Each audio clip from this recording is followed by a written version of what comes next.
CGA Tour, a podcast unlike any other. Now, host Glen Alexander.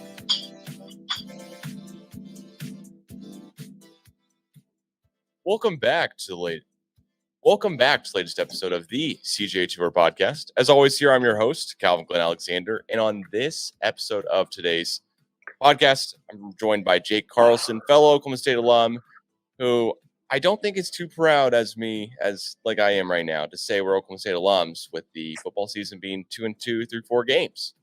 That's how records work, by the way. But still, I know that was my dad. I know my dad's like, yeah, 2-2. Yeah, that means they played 4.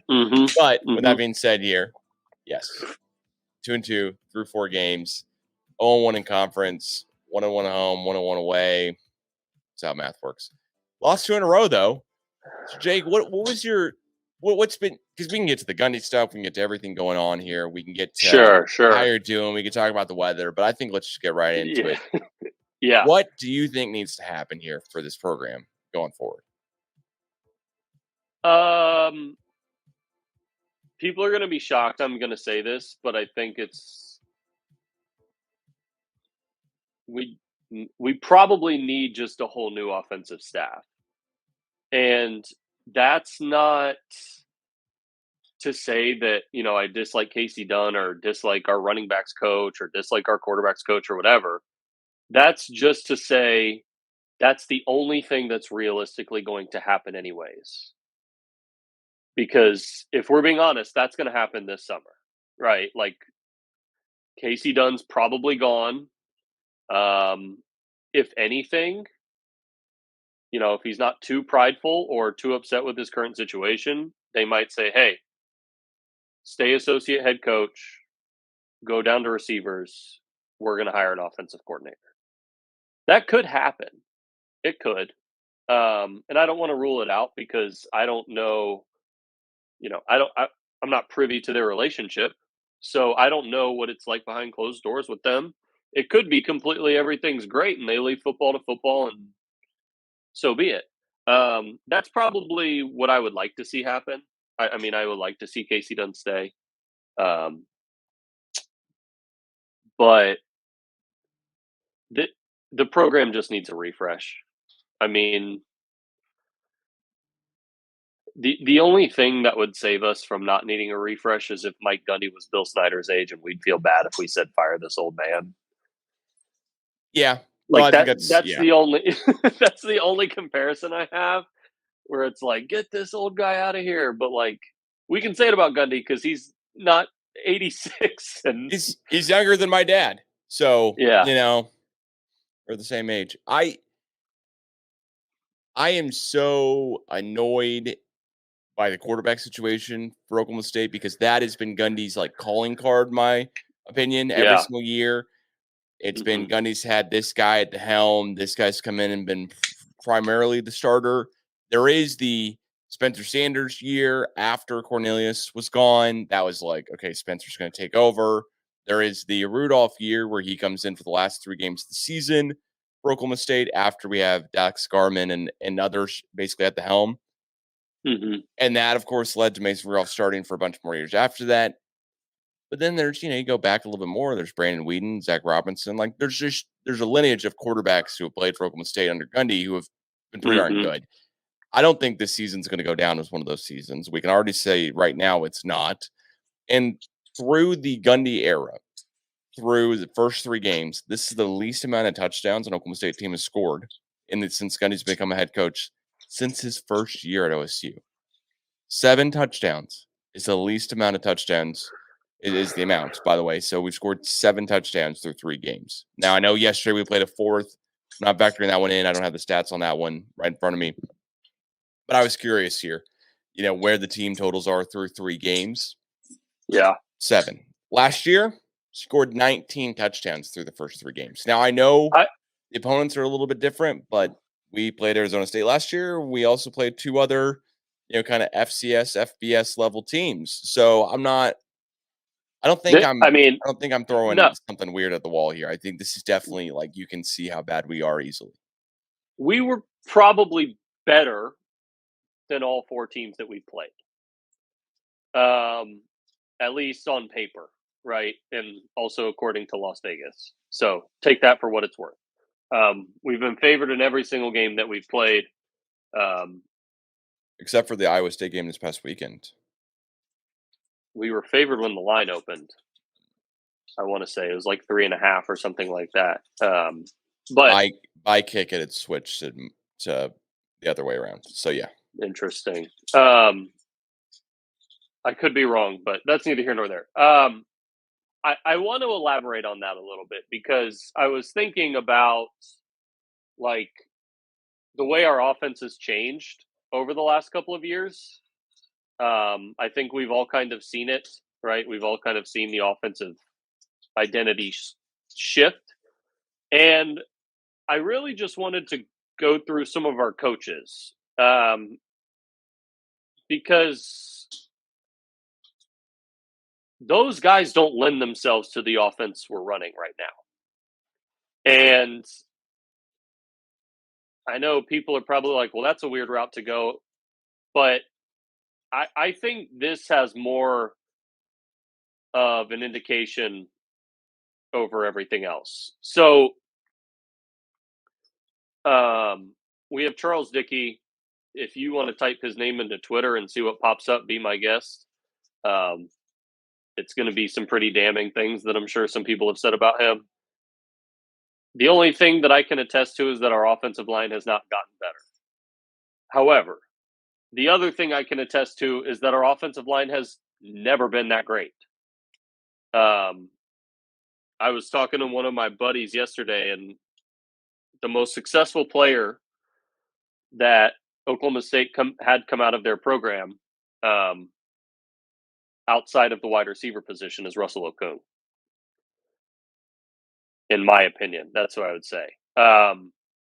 He was the number 6 overall pick in like 2013, something like that. I think it was maybe a little like 08, but yeah. So like to me, I know that we're just not gonna have a great wide receiver or great offensive line. 2010 split the difference. Number 6 overall pick, 2010. We also had Tevin Jenkins, who was taken, and that has not worked out because that team is atrocious. But this is not an NFL podcast. So, the coach's room. This is the Tim Rattay thing. Okay, this is I got this idea because I was thinking about our quarterback play. He's been our quarterback coach since 2020. Tim Rattay also left Louisiana Tech and held the division record for the most average passing yards in a game at 386 and total offensive yards with over 12,500. That's when he graduated college.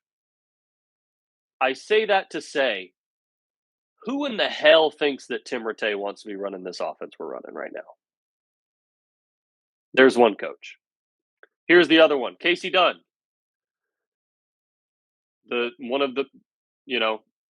At the time, probably a couple years ago, I would say probably before COVID, was a top 5 wide receivers coach in the country with the way that he was producing talent. There is no doubt in my mind that we are not running Casey Dunn's offense. Could he be not that great at picking out plays from the offensive scheme that we have? Sure. I'll give you that. But if it were up to Tim Rattay and Casey Dunn, they wouldn't be running this offense. And this isn't any slight on Tim Rattay, but do you think Tim Rattay is as good as coaching bootleg, 3 and 5 step bland drops? No. Because he was out there throwing for 400 yards a game in college. That's what he knows. He probably would have been great with Mason Rudolph. All right, so there's 2.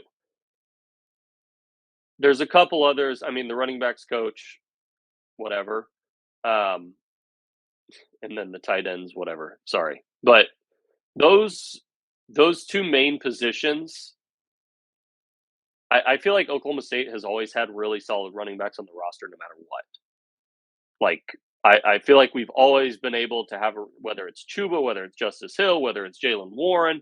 Now it's going to be Ollie Gordon, who I'm sure we'll talk about later. And even before that, I mean, LD Brown was sprinkled in there. We had Chris Carlson. I mean, there were guys that were coming in and out that were just really freaking good football players. And most of the Kendall time it didn't work Hunter out is because they were another Kendall guy. Hunter. Yeah. And a lot of the time it didn't work out, usually because they got hurt or, the offense was a little different. It might not have suited their skill set. Like Chris Carlson, for example. I mean, I remember seeing him in college and I was like, oh, this guy's going to be a great NFL running back, but he just doesn't work for what we do right now. And lo and behold, I know he got hurt, but he ended up being pretty freaking good. So I bring those up because the offense is clearly the bigger issue, the more glaring issue. We can talk about the defense in a second, but the offense to me has been slowly declining over the last couple of years. I think part of that is due to quarterback play. I think part of that is Gundy probably saw an opportunity to implement more of his offense. Once Yuricich left, I feel like he probably tried to do a little bit with what's his face, the guy that left for Rutgers. I'm blanking on his name. Sean Gleason. Yeah, Sean Gleason. I feel like he tried to implement it then, but we also had one of the best running backs in the league in the country that year, so it kind of balances itself out. And now I just feel like we're running the ball a lot. When it doesn't feel like our coaches are necessarily equipped to run that system of offense, nor is our team. Our team's not equipped because, go back to what I said earlier, we've never had a great offensive line. And that's okay because we've made it work because we have great receivers, we have quarterbacks that can move a little bit, and we have running backs that are usually really good. And usually there's some Blake Jarwin sprinkled in there somewhere. This year, I mean, there are 0 dudes. 0. We have 0 dudes on our team, and Ollie Gordon is maybe a half because, he just doesn't get the ball enough. So it's hard for him to even be a contributor. But I saw Dakota's tweet today, and he summed it up perfectly, where he said, if everybody in the class fails, it's the teacher's fault. It's not the kid's fault. And right now, our entire team is not good. I don't want to call them bad because that seems mean, but I'm sure I'll say bad or sucks or trash or something later. But the team is just not very good, and there's not a single position we have that stands out. I mean, our best player, is it Kendall Daniels? Not our best player, but like one of our highest recruits on the team, probably the highest recruit on the team. I mean, he was getting torched yesterday. Torched. Like I just remember seeing him chase. He was just if you're chasing people, if that's the time I see you, yikes. He's also playing safety, so he's not lying. Yeah, I mean, try to. Yeah, but yeah. Yeah. Because I think last year he played more strong safety. I feel like he was coming up in the box a little bit more last year with Derek Mason. Regardless, this is the worst Oklahoma State team from a talent standpoint I think Gundy's probably ever had. I would love for someone to point out to me, but the talent clearly has not projected the way that they expected it to. I mean, usually we have something to hang our hat on, right? Like, I feel like usually, like, even when we had like freaking Glenn Spencer, we're like, hey, it's a big game. At least we know we'll get up. Like, we might give up 31 points, but at least we're going to score 45 and probably get a pick six, right? Like, that's how a Glenn Spencer game went. And I knew that. But, the defense clearly isn't good. And that was something that people told themselves it was good. And I think they told themselves that because the offense was bad. So they're like, we have to be good at something. And I'm like, we're not. Like, we're just not. Because the Arizona State win is proving to be, like, fruitless. They're horrible. Well, I mean, they just played USC, and they haven't played anyone besides us in USC. So, I mean, I'll agree with you on that one. TBD on Arizona State. They could look okay by the end of the year. They could probably win 6 games, but you're 500. You won 6 games now, so it's not necessarily a huge thing to hang your hat on. Opponent wise, what I struggle with is the contingency plan at quarterback. From what you're saying, like what was the idea going in? Because if Spencer Sanders should come back to Oklahoma State this year, that would have been his 6th year of college football at Oklahoma State. Yeah. So not really like in the plans. I mean, if you're thinking, okay, we get Sanders on the roster, et cetera, like you'd want to have him in the building theoretically for 4 years. You probably Yeah. know cap is 5, redshirting a year. So 6 you're not planning for. So then Mhm. I'm thinking it was Rangel. Okay, well, you know what? Rangel so far this season, he is not the same type of quarterback whatsoever that Spencer Sanders is. He's not the same status, not the same size, not the same whatever. But he is just also not, he doesn't have any of the mobility that we would need at that position to make our current offense set up the way it is to keep succeeding. Because when Sanders went down last year, it was okay. Are you still going to do this whole dual threat quarterback where you can run some option plays or you can at least buy yourself some more time in the Mhm. pocket? Ringo, as a true freshman, could not. And as now a sophomore, also cannot. So I'm curious what the idea was there because if you're going to build your team up in a certain way, right? So Gundy has year over year built up a team to be a pass happy offensive style. If you have Todd Monken, if you have Dana Holgerson, if you have Sean Gleason, if you have Mike Gersich, it's always been a pass happy team. It's never been like a Big Ten balanced football team. We've never tried to run anyone over, really. We've Mhm. been able to because the team's been so good at passing the ball that running backs who have had a lot of talent have come onto the roster and done really well. But what was the plan? Because no one's gonna be able to tell me that that Nick Saban goes out and scouts the top 1 through 5 quarterbacks every single year and offers the 1 through 5 quarterbacks every single year without even looking at any of their film, without seeing how Yeah. they would fit into a Nick Saban style offense, or without some plan of going, you know what, I can tell you right now, after Spencer Sanders leaves the building, we're going to go back to our pro style quarterback pass happy offense because it's not what we were running with Sanders.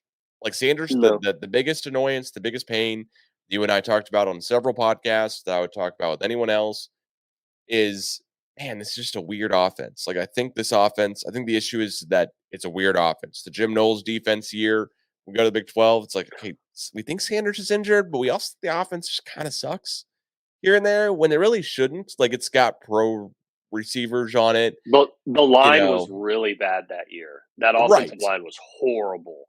Right. But that was like how we're building a team Yeah. like that where Right. we may not have a drafted left tackle, Tevin Jenkins, Russell Okung, Yeah. right? Like we may not have a Right. drafted left tackle, but Tevin they get drafted 2nd round, I believe, maybe 3rd. Yeah, I mean that's not a 6th or 7th round. It's not a UDFA guy, undrafted free agent. Mhm. That's a top 100 player in the NFL getting top 100 guy to college getting drafted, right? Point being, there had to be something going on where this wasn't the idea. And I just would love to know what that was because I don't think you can be a head coach at a college football program now and go, you know what? We're just going to keep recruiting the best guys we can and get them in the door because for so long it wasn't like that, right? If that was just the idea from the get go and it was like, hey, we're going to just line up 11 out there on each side of the ball, see the best players we got, we're going to line them up, and no matter where we're going to play them. I just clearly we're playing JW Walsh in certain packages and Mace Rudolph in other packages on purpose to have the Mhm. offense oriented one way or the other because we knew what we could do and we couldn't do. So what's the plan? What was the plan at quarterback? And I'm hoping that Zane Flores is the plan going forward. But I honestly, if I'm Zane Flores, aren't you looking at like, I don't want to get completely off track here, but if you're an offensive guy on OSU's roster right now or looking at OSU, are you not going, wait, what am I looking at here? Why would I come back? I'd be like, peace. I'm going. Yeah. This is ridiculous. And for those of you that don't like Casey Dunn, if you don't feel for him in this situation, I mean he's getting just jerked around. the whole time. And like, I'm going back and looking at this. So Alan Bowman, if you haven't looked at the stats yet, do you know how many times he threw the ball yesterday? No. 48. That's a lot. Yeah. He threw the ball 48 times. He had 23 completions, 2 picks, 2 touchdowns, 278 yards. Ollie Gordon averaged more rushing yards per attempt than Alan Bowman did passing the ball per attempt. By a whole yard. Like, it feels like every game we watch offensively, they're like, all right, fans, this is what you want. Here you go. And they just lay crap on the floor. They're like, here it is. Look what we've created. It's like a 3-year-old walking up with their picture. And they're like, look at this. And in your head, you go, that sucks. Like, that's what it feels like. Because, like, why is Alan Bowman throwing the ball 48 times? Well, one would say because we actually had a chance to come back in the game and win. Like, there's no way he's thrown it 48 times if we're getting just absolutely just blown out like we were the week before against USA. Also, what has Gundy watched our team this year? It makes me think that he just stands on the sidelines with his eyes closed. And he's like closing his eyes and he's just pointing on a board and he's like, that one. It's just, I don't know. It's frustrating because you could kind of see this coming from a mile away. With like, I remember after that 2021 year, I was pretty nervous because we had a lot of seniors leave that year.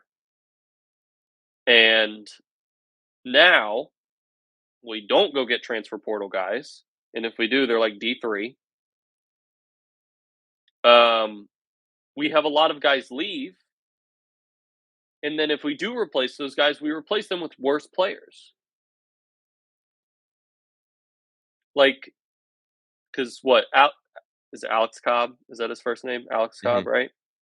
Yeah. He leaves to go to USC. We were never going to be able to probably pay him whatever USC paid him or offer what USC offered. Mason Cobb. I thought you were talking about Mason one of our old quarterbacks. Yeah, Mason Cobb. Yeah. Mason Cobb. And then we fill his position with Justin Wright. Like, it's not close. It's really not close. And does that work around? Is this an indictment on Justin Wright? No. But who would you rather have? Not even close. I think it's very telling how you've got former Oklahoma State football players tweeting out about how important the NIL is. NIL department, NIL program is. That's Brock Martin, by the way. I mean, I'm not holding back names here. That's all. I mean, it's his tweets on Twitter. Go look it up. But what I would say is I'm very curious where the football program goes from here because this season tickets sold out. Several games this year I would not have thought of being sold out have been sold out before we played them. I think the K-State game might be sold out. I think homecoming might be sold out already, etc. And we're talking in a stadium that seats more than 50,000 people when there are other Big 12 stadiums that do not seat that many and are not getting sold out and are having more success. Yeah. Now I'm talking about Kansas, and I know Kansas is literally like the team today mentioned because they're now 4-0, but I think they play Texas next week, so I won't be able to say that much longer after this. But also, like, what are we doing recruiting wise? Like, why are we not able to capitalize on the momentum we have? You and I have talked about this year over year. You've got Dax Hill's brother, you got Dax Hill, Justice Hill's brother, in state. Don't really try to go out and recruit him. I can try to defend Gundy all I want to on that one. Oh, he's going to Michigan from the get-go. What's going to be close, etc. But like you show up, you know, you do stuff. It's stuff that really is annoying when you're looking at the talent currently on the roster and you're like, well, you know what? If we're this good as a program at turning James Washington from a 2-star athlete into a 5-star pro prospect, now granted, it's not panned out the way we wanted to, but if we're that good, where the guy can win back-to-back, he can win a Blitnikoff Award. We're gonna have Justin Blackman win back-to-back. We can have Des Bryant. We can have all these guys come through. What happens when we get a 4-star in the building or a couple 4-stars in the building? How good are they going to be? Oh, Tylan Wallace, great success story coming out of OSU. Maybe the Ravens aren't using him right, but you know what I mean? Like, there's just so many other points I could make here on guys coming into Oklahoma State, and why don't we start like we're playing with the bar. We keep having to raise it. You know, I always think of like the Ninja Warrior thing when they have like the big, huge arm bar and they have to like kind of, just take their body weight and their whole momentum just to kind of raise it back out and up and another rung. Like, we're starting on the lowest one, and these prospects are like getting better and better and better in the system every single year to the point where some are getting drafted because we're not starting at the 2 rungs from the top. Now, those you would say have the hardest 2 rungs left to go, but it's annoying, really, really annoying to look at this Oklahoma State team and go, yeah, this is what the rest of the season looks like. Like, are we going to like, where's the next win coming in the schedule? And honestly, after yesterday and knowing what Iowa State's record was going into that game and seeing that over Oklahoma State's last 10 games, we are 3-7 and have scored less than 20 points per game on average, which is less than Iowa, the team that's made fun of consistently for scoring no points. Iowa scored more points on average over the last 10 games than Oklahoma State has. Like, when you look at offensive inefficiency, it's now Oklahoma State. We could put some clause in the contract going forward for Gundy saying you got to score more than 25 a game because we're now in the same area as we would talk about Iowa, offensively. Can I ask you this? If you are Casey Dunn with the offense and these last 2 years are being pinned all on you, basically, for us sucking, what is the reason?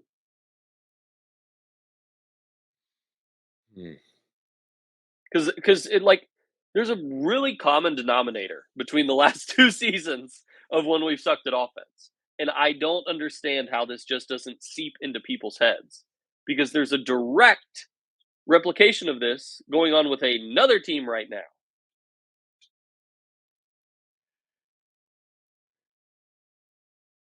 I mean, you go ahead and tell me what we're pinning this on, because to me, we're pinning this on the lack of talent on the field. Inconsistent quarterback play. You don't lose a game to Kansas State 49-0 and then come back and talk to me how that our defense sucks. Yeah, K-State scored 49 on us. Pretty evident there. How do we not score a point? But that would be my thing. How do we not show life? Right? Like, you talk about, some of these NFL scores. It's NFL Sunday when we're recording this. You see these NFL scores go by and you're like, well, you know what? At least they showed some heart. They showed some faith. They were running out there. Cardinals just beat the Cowboys. And for the 2 weeks previously, people were making fun of the Cardinals because I bet they're tanking. I was making fun of the Cardinals because I was like, oh, I bet they're tanking. It's right off the whole season. It's done. Said on the last podcast I did. Cardinals through the red light. You just already know they're gone. They're gone for Caleb Williams. Well, they just beat the Dallas Cowboys, who had the best point differential in the NFL history since like 1970, going into week 3. Yeah. But point being is Cardinals showed some effort, showed some faith, showed some like real just grinding out. Did Oklahoma State, just as a football program, not saying as NFL teams, I'm not trying to compare there, just as a football program, look like we were really showing out against South Alabama? Like, you know what? I would rather lose to South Alabama 40-7 and go for it every 4th down once we're down. Like, not punt it, not try to. Like, what are you saving face for? It's at home non-conference opponent that didn't, and the opponent that we're facing did not exist when Gundy became a head coach. I don't know how. Like, 20 years ago, I know Gundy's been a head coach for a while, so that doesn't really ring true as much as I want it to really be stuck. But what are we doing? Right? Like, why not go? you know what? We can afford to have Zane Flores in there for three downs. Maybe we can't because he's not like up to speed on the roster or whatever. Sure. But you know what? Let's try a couple jet sweeps. Let's really just mix it up in there. Something else. Like Just some. My dad said this when I was watching the game with him yesterday. One thing that he noticed when the first couple plays of Oklahoma State versus Iowa State in the game, and then we kind of stopped talking about it because it just was very apparent how much motion that Iowa State does on offense before a play starts. How much motion they do of misdirection stuff, of guys moving around, etc. They do when they're doing a normal running play or a passing play or whatever out of their formations than what we do. And it's pretty jarring when you look at a game like that. Oh, what are we doing versus them? You know what we used to do? Go watch. You know this. Go watch Miami. Go watch San Francisco. Go watch the best teams in the league. That's all they do is motion. The best offenses in college football, they motion. The thing that OSU has, and the thing is why I put a little asterisk with Casey Dunn, is he has had last year and this year of the worst quarterback play since Mike Gundy became head coach. Like we're talking almost 20 years of quarterbacks. And the only year that people could say, okay, here you go. J.W. Walsh starts on this team tomorrow if he's in college, right? Tomorrow. Like, it's not even close. It's not even close. And J.W. Walsh was supposed to be the starter on that really bad team, 2014, that had the quarterback problems. But he got hurt. He was the plan at quarterback, and he got hurt. So that one I kind of, I'll be tickled if you can name me a worse quarterback room in a Power 5 school than this one. But there's another team that is also experiencing the exact same thing that we are. Kind of. And it's Alabama. They're experiencing very similar to the same thing. Now, I'm going to add a couple of very large caveats to this. But like when Gundy came out and said, well, Alabama's running 3 quarterbacks. Shut up, dork. Shut up. Why? Shut up. Like, I know you're trying to be funny. You know how many 5 stars Alabama has on their roster? 18.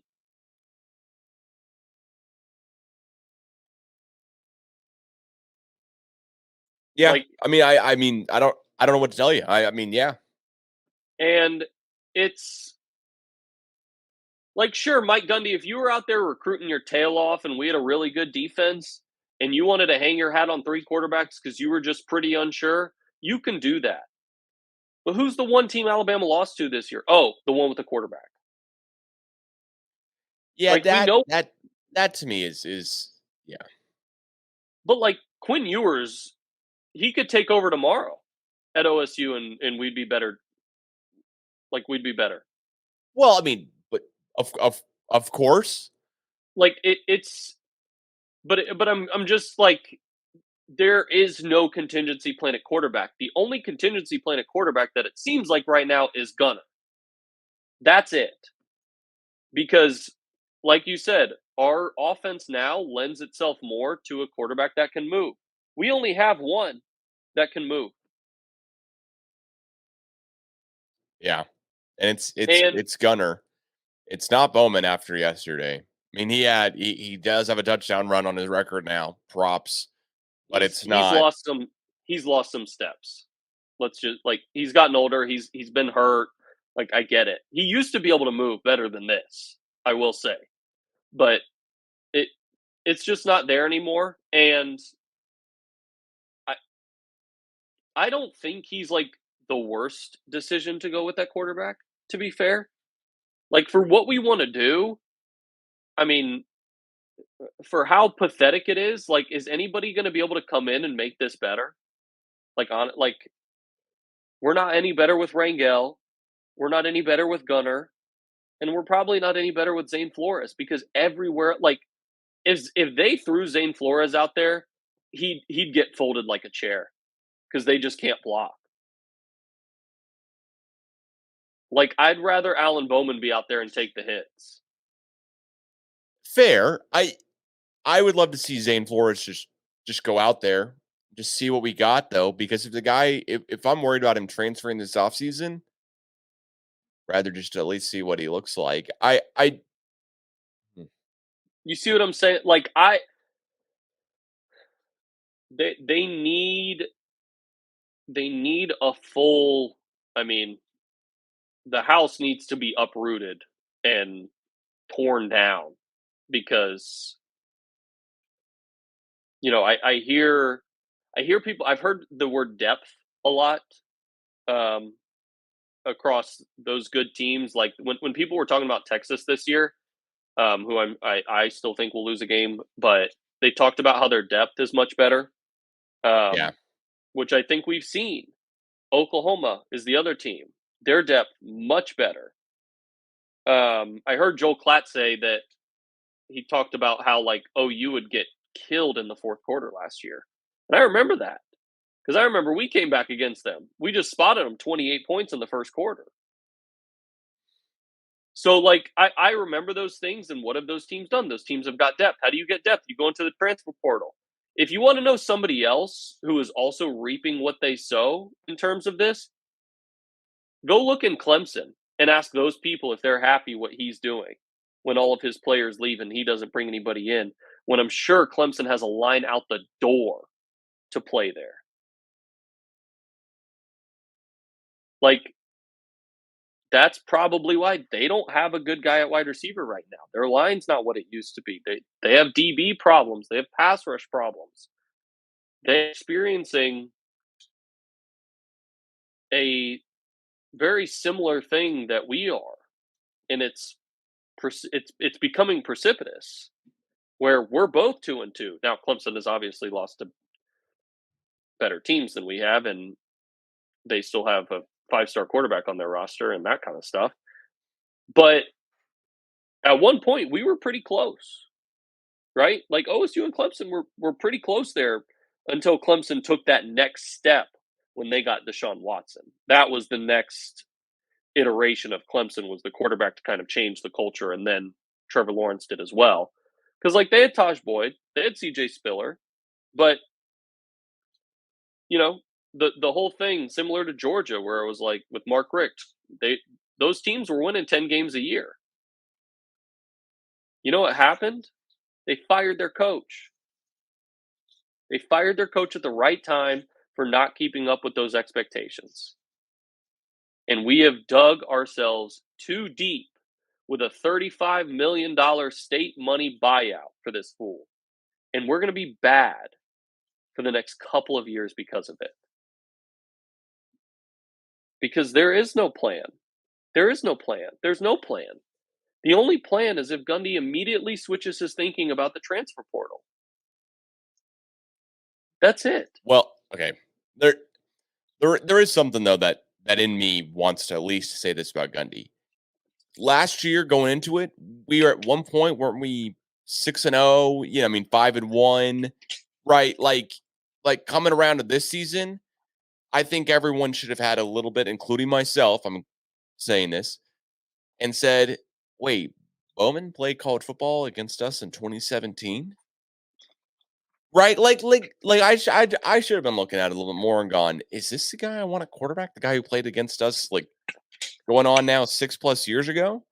Now when he played against us, looked amazing. You'd figure that time in between would mean that he'd only be getting better, but probably not keeping up with everyone else getting better because he didn't go to the pros, because he didn't start at Right. Michigan, and Right. also because at the end of the day he transferred to us. Like, I don't want to say that we're bad, and you should know we're bad when you transfer into us. But anyone who was looking around saw the Wisconsin game into last year in the bowl game, saw the amount of guys that were transferring out of Oklahoma State's team last year as well, too, that were high quality, good guys on the roster.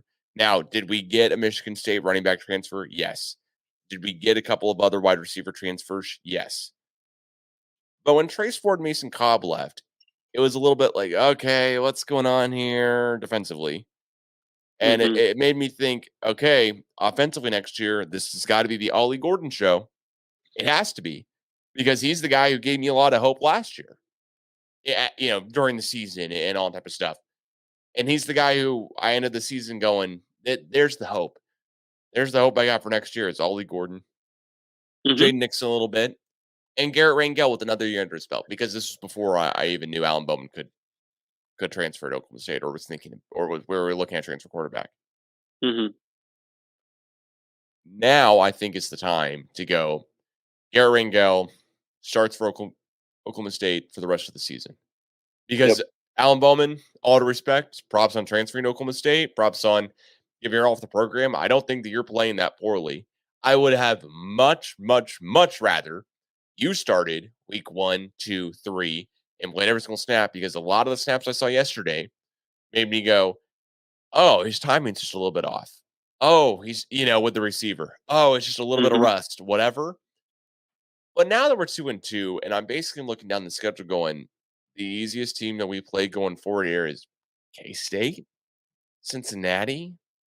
I mean, these are not teams that I'm not saying KU. They're undefeated currently, and they look pretty good.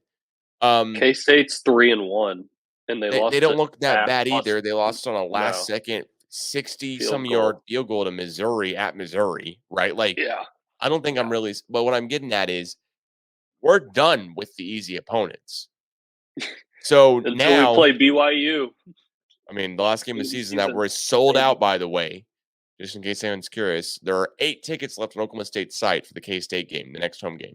They're probably the worst game on our schedule, right? Like, left, because BYU. Yeah. Oh yeah. Because West Virginia is not awful. No, I mean, they've been I playing thought better they than were going to us. be real. I thought they were going to be real bad. They're not. They're not real bad. They're just 3-1 and lost to Penn State, which tells us nothing. Because we would also lose to Penn State. So,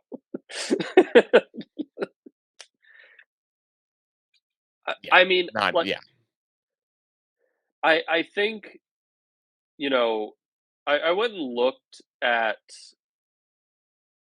the transfer portal stuff, because there was this big kicker. So in terms of national rank for all commits, we are 58th. We are 10th in the Big 12, which is 7 slots lower. We were 3rd in 22, which was kind of the inception of the transfer portal. We went down 10 to 10, or we went down from 3 to 10. That's not good. The highest currently rated player that we've gotten recently is Zane Flores, who's a 3-star. And this is, I'm looking on ON3 because they're really good with transfer rankings and all that stuff. In terms of transfers, we lost Caleb Etienne. Could probably use him this year. We lost him, by the way, to BYU. To BYU, yeah.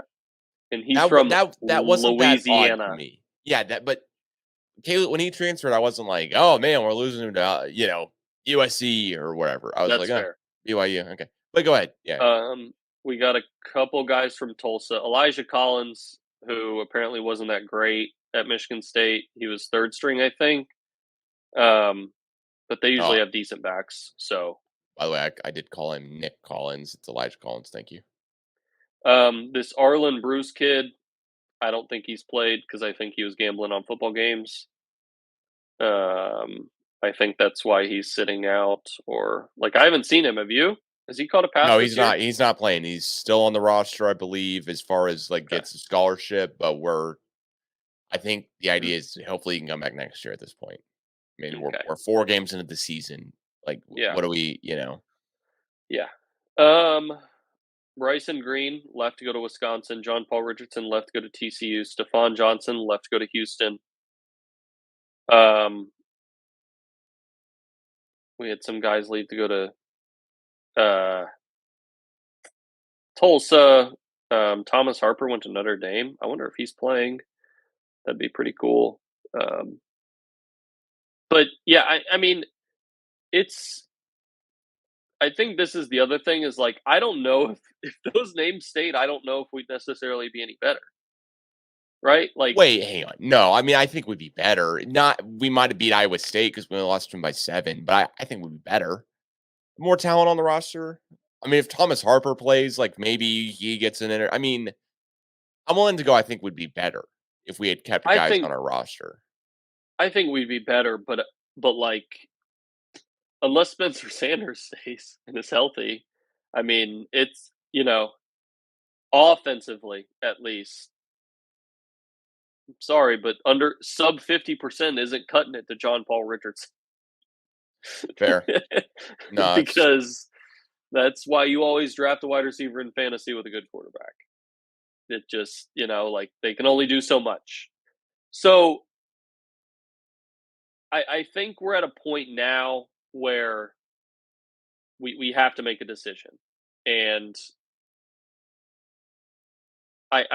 it's been nice to see the NIL support that I've been seeing coming around and kind of some call outs. But was it Brock Martin that said it doesn't matter if you're not going to use it? It I was don't like, remember who said that, but that sounds right. That's kind of sounds like it was what he was getting at, to be honest. yeah, like it, like NIL is just here. What are we supposed to? We can't do anything. There's nothing. There's nothing that we can do. Here you go. This is what he said. NIL does not equal wins. NIL gives us a better chance against the blue blood programs in recruiting. The rich will get richer and we get left behind if people don't start stepping up to the plate. If this doesn't make sense to you, feel free to message me.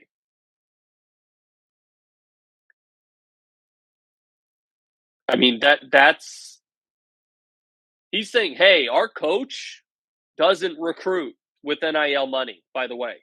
Like, he's waving a big flag. He's in a highlighter vest. He's like, hey, we don't do that here. That's why we're not good. Because he's right. He's right. Because Oklahoma State should be at the point where they're pulling a disgruntled 4-star off Texas's O-line because he's not getting to play. So he comes to Oklahoma State because he gets to play. That's where we should be at. That's the lane. We're not Alabama. We're Kentucky. We're Kentucky. Kentucky has had a good football program over the last couple of years because they have gone out and gotten guys.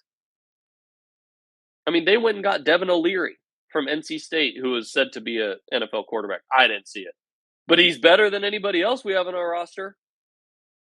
Like, we didn't go get a quarterback. We got Alan Bowman. No offense to him, but there were multiple names on that list that, I mean, Washington State, do we want to bring that one up? They got Cam Ward. They're a ranked football team now. They're probably going to be top 15 next week. Like, there were so many avenues that we could have gone. And if you're going to tell me that Washington State has better NIL than we do, no, they just have a coach that uses it. I struggle to understand the NIL. So on this perspective, on this part of it, right? So maybe you can answer this for me. Maybe you know more about the NIL than I do. It sounds like you do. So when Gundy is going to recruit, or a head coach, period. Let's take Gundy out of it. When a head coach is going to Jay Carlson, I'm with XY University. Would love to have you come play for me. If you can come play for me and sign for this season, you will get the like. Is there nothing like that, and it's all some other third party is talking to, or is this something that the coach walks in and has the information available to him? Because I thought this was all like third party agent type of stuff, where basically you can offer a guy, and then after he's offered, then other stuff can come in. It doesn't have to go through the head coach, because that seems like that head coach a ton of power and also a ton of liability. NIL, like, it's basically, yeah, they have a pot. but that's literally what it is, and it's funded usually by boosters. That's it, right? Like, we can be OSU boosters if we donate $2, right? Like, Sure, but like, are if we donate $2, then are we able to go to recruit and go, hey, I saw what you offered. We want to send our money to you that we donate. You know what I mean? Like, how does that part yeah, work? How does the basketball team take a photo at a dealership where it looks like every single basketball player is getting a car? How hmm are photos of Kendall Daniels and other players on the team taking photos at dealerships with a car? Whereas that's posted from like an Oklahoma State like sponsored or all the Twitter stuff now is just all bizarre to me anyway. So I'm not sure, but it looks like it's through Oklahoma State in some form or fashion, right? hmm Facilitated that it's way, it's posted some with a purpose, etc. it's the use of marketing basically to drive up revenue, and they give them that revenue in response. And it's like even Shador Sanders, for example, he got money for going to Colorado, and he was just going with his dad. It's not like it took much convincing. He still got money No, for it. no, but like what I'm asking maybe too granular here of like and not really matter at all, but I'm just hmm curious how when we're talking about Gundy doesn't go out there with the money. hmm Well, then are we saying that Saban, or whatever, Cam Ward from Washington State is going out there with the money and going, "Hey, you are a 3-star player, and in my head, I'm saying we can offer you this much amount max." Yeah. But Gundy's not. Gundy's just going, "Nope, come to Oklahoma State, and whatever we can do, we'll off whatever money is out there. We'll talk about that later." Right? Is that the idea here? It's either that or he's severely lowballing people. Okay. Um, and based off his political views, I can't imagine that he is in any realm of the area of wanting to give college athletes money. Okay. So I'm just going to leave that there. Everyone can digest that, take it in, let it move through your bowels and move it back out. But I'm just going to leave that there, okay? Because he's been pretty clear that he is not up with the times in terms of anything. I mean, like, bro, how can you hate the transfer portal? How? The transfer portal is there to help you, the little guys. Like, and he's just like, nah. Like, what an idiot! What an idiot! He's an idiot. Like it not in everything he does in this sense, but that completely just it blows my mind that he is proving incapable to be able to handle this program and move it through NIL, and then we're also going to have to deal with him moving it through conference realignment. And there is no reason right now that this person, the things that he believes and how he acts, and we're saying this because we have proof that I don't. There's no reason that I should trust him to be able to navigate these waters. None. Because if he's as tone deaf and just like ignorant to wear an OAN shirt and Yeah. think that everything's just gravy, and he's also as tone deaf and ignorant to say that I don't like the transfer portal,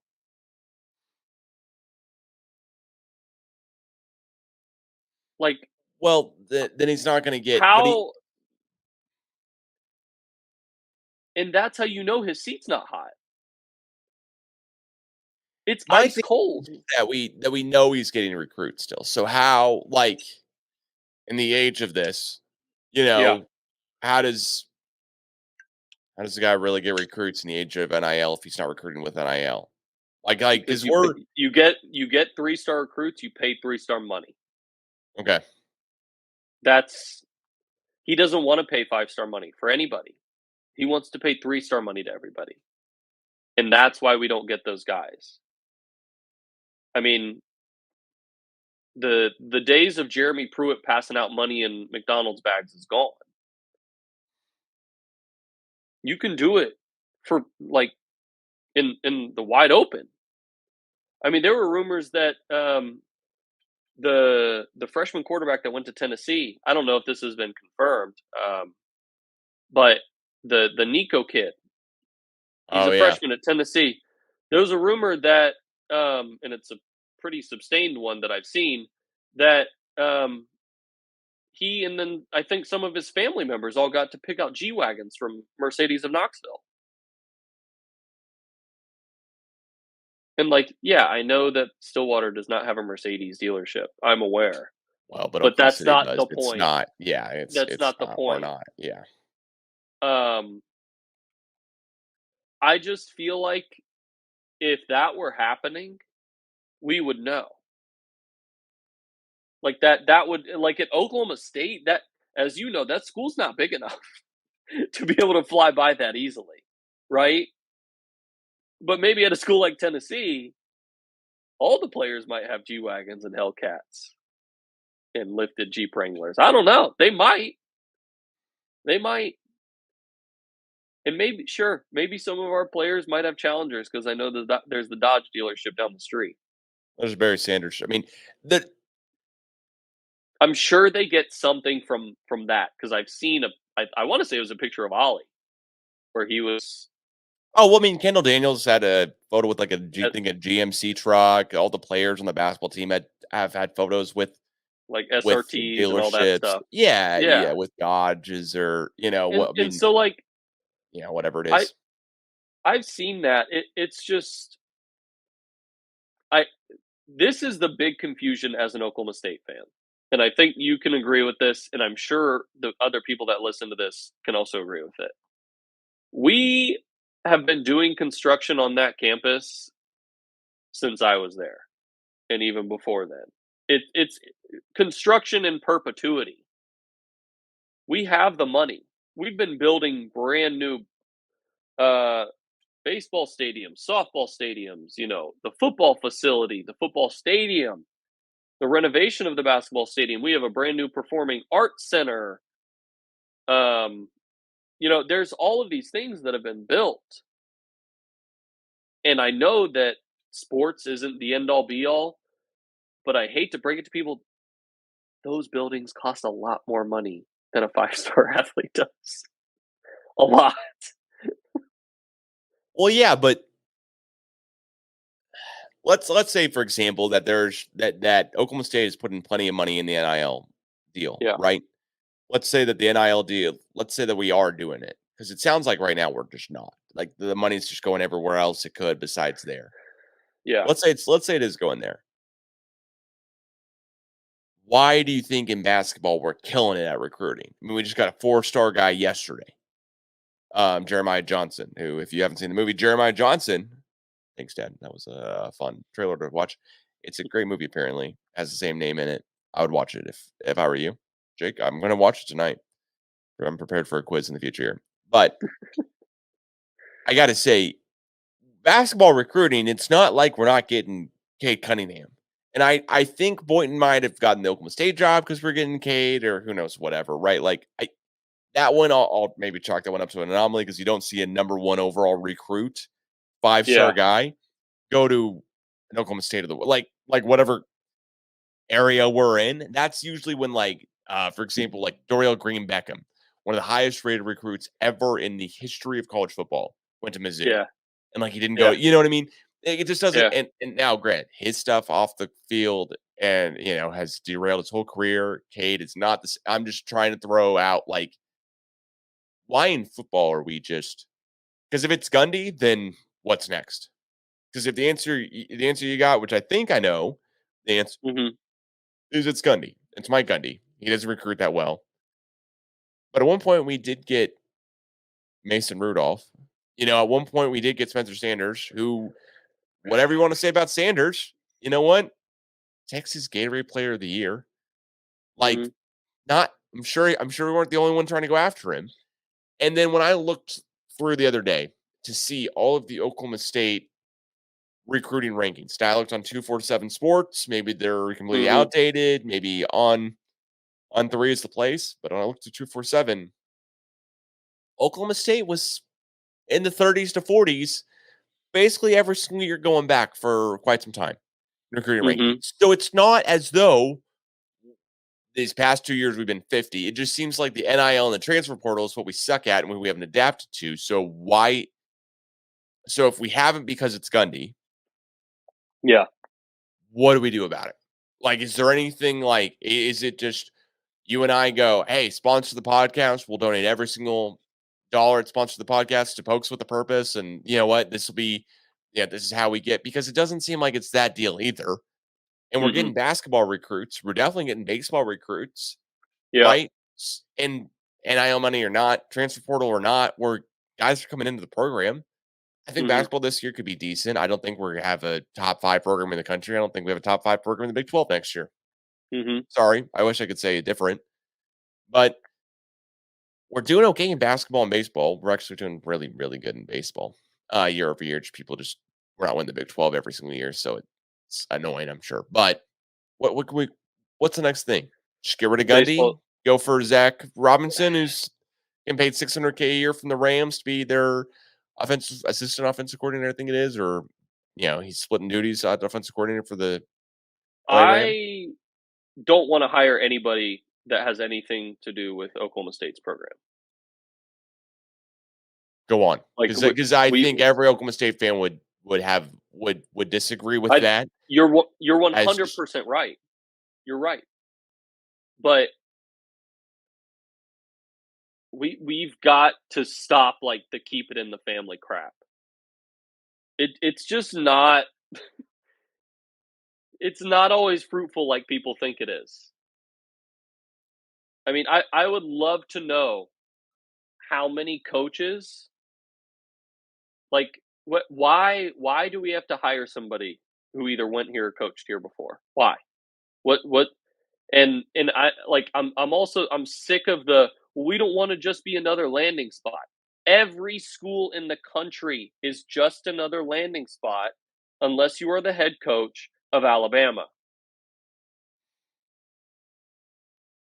Because at the end of the day, LSU pulled Brian Kelly from Notre Dame, which we thought was unthinkable. That was unthinkable. That was ridiculous. Money talks. That's it. I went and looked up I'm on 0-3, right? And so I'm looking. Our average NIL value for football, which I have to only assume that number is coming down to probably a combination of the people we're recruiting and what they're worth, and then what we are giving them. And then it's all combined. Our average NIL value is $15.5 thousand.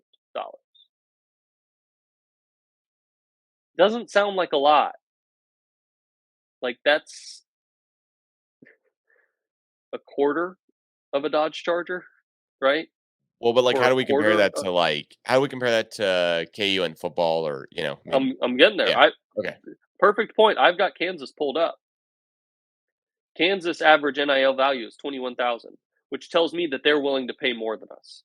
Now, Kansas has a slightly worse recruiting class by 2, but their previous rank was 126th. They have moved up 56 spots in recruiting. That's a lot. For sure. What's like K-State? Texas. What's You want to know Texas? Just for perspective, 262,000.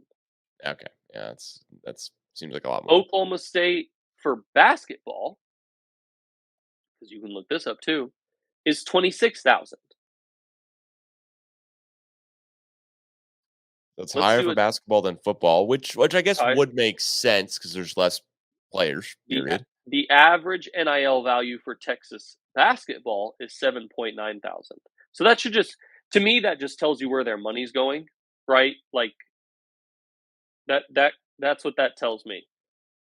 Kansas's average for basketball is 46,000. So it's still not crazy for Kansas basketball, right? Based on some of the numbers we're seeing. So, like Hunter Dickinson, for example, his NIL value that is listed on here, approximate, is $278,000. All right. U.S. Kansas State. Let's see what Kansas State is, because I was going to look them up. I just feel like comparatively in football, both land-grant schools, both do not have a large stacked history of ton of success, except for we have a Heisman Trophy winner and several other players that I can name currently in the NFL. But maybe there's a bunch of K-State guys that I just can't remember off the top of my head besides the receiver for the Seahawks. Tyler Lockett. Yeah, thank you. All right. Their NIL valuation is double ours. Exactly. Double. 31,000. Their national rank between regular recruiting and transfer is 37th. Their Big 12 rank is 6th. Like you said, Kansas kind of means something that they have more than us. Kansas State means a lot more, and that's no disrespect to Kansas. But, like, that's glaring. And if you could sort it by Big 12, I would, but it doesn't let you sort that number. So I was having to type them in manually, which just takes more time. Regardless, it's pretty clear that this is the issue, right? This is the issue. If we're boiling it down to one thing, it is our lack of urgency, and it seems like desire, right, to really go and get some of these guys, because now it's different now, because, like, yeah, you could hang your hat on Des Bryant. You could hang your hat on James Washington. You can hang your hat on Justin Blackman. You could do all of those things. The difference now is it's a lot harder to find those diamonds in the rough, because when Alabama comes calling for Josh Jacobs and we haven't offered him, it's a pretty easy choice. We have social media now, right? Yeah. Everybody has a huddle profile. I mean, we have our only James Washington, but there could be 50 other ones. Washington has 3 pro receivers on their roster right now. They have 3 receivers that are going to get drafted. I'm sure it probably helped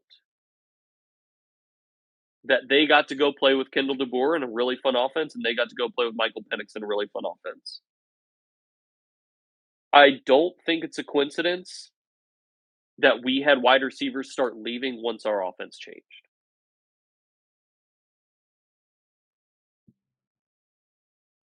It's a good point. And that was our position. That's our position. The offense changed. I mean, if you're John Paul Richardson, I'd be sitting there going, why the hell do I want to stay here? If this is what it's going to look like last year and no Spencer Sanders, are you kidding me? Bye. I'll go deal with whoever I can at TCU and be closer to home. I mean, at least you'll have fun. But, like, TCU is obviously not what they were last year, and anyone who thought they would be is hilarious. But, I mean, would you rather play for TCU or Oklahoma State right now? Would you rather play for Sonny Dykes or Mike Gundy? It's not a tough question. Not a tough question. It sucks to like sit here, like, see how many Oklahoma State things I got, above the wall here or whatever, all type of stuff, and think, what, we could, should, would be a lot better. Without a lot of honestly concrete answers, because I think the concrete answers we can come up with is more money, more money, more money. Money. You know what? We're never gonna we should get up to the K-State money. That's why I'm asking. Like, we should be able to double what we're doing. But the Texas money, good Lord, 260 something. It's not achievable. Or Oklahoma State. When Texas goes to when Texas goes to SEC, good riddance. I mean, because that's not, we're not competing with these guys. And you and I have talked about every single year going, okay, when's like Gundy's time for him to go? When is the last kind of hurrah of Gundy? And I do think next year would be the last year if this year can somehow, some way get off to a better note. I mean, looking at the schedule here, right? I don't think I mean, there are currently, because it's, granted, everyone's played one Big 12 game now. There are currently 7 way it works mathematically are 7 undefeated Big 12 teams in Big 12 play and 7 defeated teams, right? Like that's just the way this works here. But like Wow. when I'm looking it down, looking down the schedule here. Okay, well, you know what? Cool. We do get to play, um, Cincinnati. We do get to play UCF, BYU, Houston, right? Like if, you know what I mean. If we beat those 4 teams, those are all like the last. I mean, the OU game will suck. Just heads up for anyone who hasn't figured that out yet. But over the last games of the season here, we played 4. We got 8 left, and over the last 8 games, like I hope we can win 4. If we can win 4, we're going to a bowl game. That's a way for Gundy to kind of ride off into the sunset before his 20th year, hand over the keys to whoever.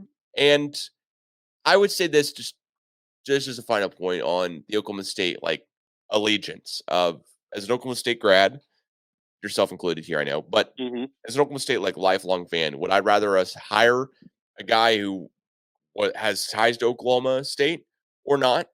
I would rather hire a guy who has ties, a history of the program doing something good. I'd rather us have JW Walsh come in. He's on the coaching roster right now. I'd rather him be the OC than a other random guy, just because of the sheer fact that you can't hold a guy at OC for forever and expect him to want to stay there for forever. Like JW Walsh is going to want to go be the head coach at Southern Illinois, like Larry Fedora did. I mean, he's going to want to go on to a different program. I don't know if Fedora had any ties to Oklahoma State before he came through, but the point being here is that Larry Fedora then went to be the head coach at North Carolina. Flamed out, didn't work. Now they've got Mac Brown. They look to be doing just as good. But you know what? Stuff happens. You move guys through the building no matter what. If you're Mhm. good, you're good. If you're not, you're not. I would much rather have a guy on Oklahoma State's roster that I remember the name a little bit, know more about, because it gives me some comfortability about him. And it gives me also thinking a little bit more of, oh, you know what? Maybe he'd stay another year at Oklahoma State if he saw some other offers out there that weren't really up to snuff versus just leaving at the first chance he got. And that's what I would rather have. I would rather it be in that position. We have a guy. I don't think Oklahoma State is going to hire another Mike Gundy ever again. I don't think Mike Gundy's grow on trees. Speaking of as and what I'm saying is I don't think you have a guy who coaches at Oklahoma State for 20 years, coaches at your program for 20 years, has this amount of unprecedented, you know, years of winning streaks in a row, of winning records in a row, et cetera. I think we have 17 years in a row of a winning record. Like that doesn't happen.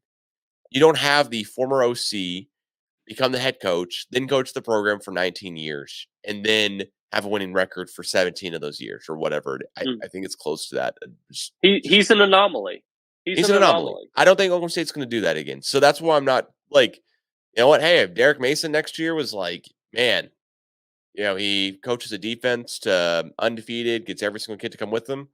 Cool. If one of these Colorado head coaches, excuse me, not Deion Sanders clearly, but one of these Colorado coaches goes, you know what?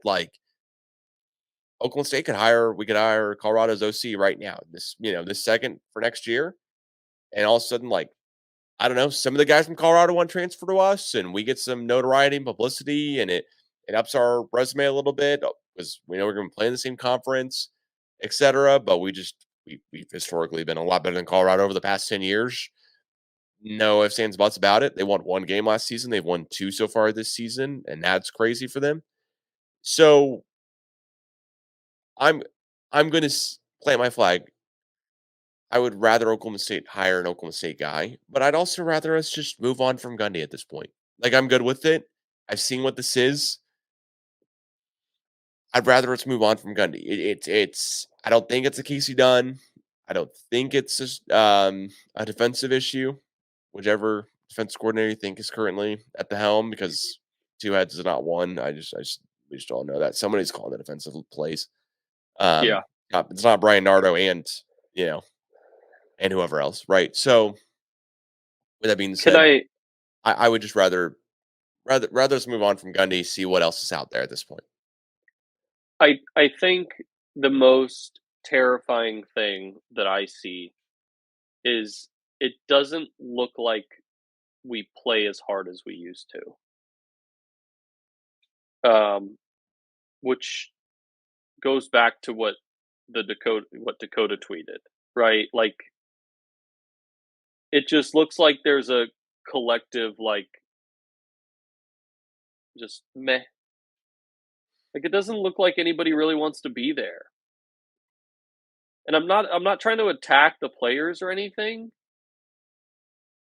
but there's part of it where it just looks like I don't want to be here anymore. And then there's the other part of it of I have no idea what's going on. Like, it just looks like both to me, and that's that's the frustrating part. And seeing Colin Oliver drop into coverage, but that's neither here nor there. Yeah, I think, like, I haven't seen a collective just bleh Oklahoma State team in terms from an effort standpoint. Because our, like, pass rush, not there. Linebacker play, not there. DB play, not there. I mean, Ollie Gordon looks like he's trying to get his, so that's good at least. But I mean, how many times can we run power before I'm like, okay, let's get this over with?